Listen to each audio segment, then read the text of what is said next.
to this crime. Let's watch. This left-wing progressive nonsense is nothing more than fueling the flame of division in this country. People should be grateful that the President of the United States has taken crime so seriously in this country that he is bringing in our law enforcement partners so that we can protect the innocent citizens.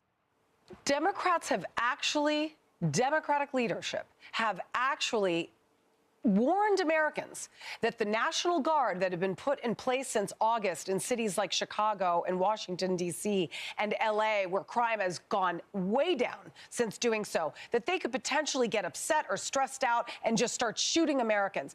These are volunteers that decided to put their lives on the line to protect Americans and in order to give cops the ability to actually focus on other crimes. So they were there to help, to serve, and protect. Democrats are actually driving the narrative that is inspiring people like this monster who shot these two National Guard members. Well, and it's also Democrats that inspired the assassination of Charlie Kirk. Absolutely. No less, right? We saw Democrats and the left celebrating his assassination, his political murder all across the country. We had professors, teachers in schools all across the nation who were celebrating political assassination get fired from their jobs because of that. We've seen the increase of shooting on cops throughout the country because of defunding the police by the left, because of the rhetoric of the left. We've seen ICE agents attacked, even attacked by our own members of Congress on the left side of the aisle due to the rhetoric. And no one is being held accountable for any of it. But I know that under Donald Trump, under his presidency and his administration, they are getting after it. And for all those elected officials that believe in sedition, you people in the Democrat Party who are the first ones to say Republicans are a threat to democracy, you are the ones literally telling soldiers to break the law because you don't like President Trump. Well, I hope he comes after you with everything he has. I get that people have the right to speak. They have the freedom of speech. But when it's speech that invokes hate, that's a hate crime as far as I'm concerned.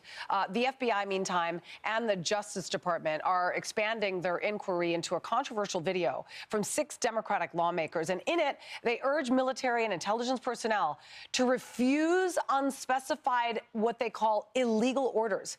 These are the Democrats in question, 2 senators and 4 congresspeople. As a former Navy pilot, he should know better. Senator Mark Kelly is the only one still under Pentagon jurisdiction. He says he stands by his comments in the video. And here's another one of those Dems, Pennsylvania Congressman Chris DeLuzio. Do you plan on cooperating? I'm not planning to sit down for a voluntary interview, no. Oh, why not? Well, look, everyone in this country has a right to refuse to do that, and I think this is a clear attempt to intimidate us. DeLuzio is delusional. First of all, to interfere in the military and their operations, that, quite frankly, is treason. And to call it illegal when the president has ordered as such is false. So, I mean, there are lies and there's interception. It would be, as far as I'm concerned, the equivalent of somebody aiding and abetting a criminal who was arrested for an awful crime. If you're aiding and abetting, then you therefore are charged with a crime. Why do Democrats believe that they're above the law?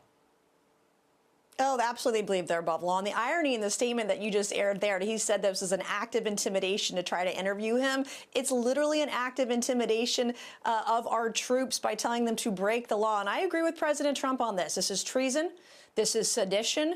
And those individuals in the Democrat Party, they are not above the law. And I hope that the president and his administration will prosecute them to the fullest extent of the law, wherever that may lead, and that people have to go to jail for this sort of thing. Congresswoman Nancy Mace, I agree with you. Thank you so much for talking to us again today. Thank you. Thank you.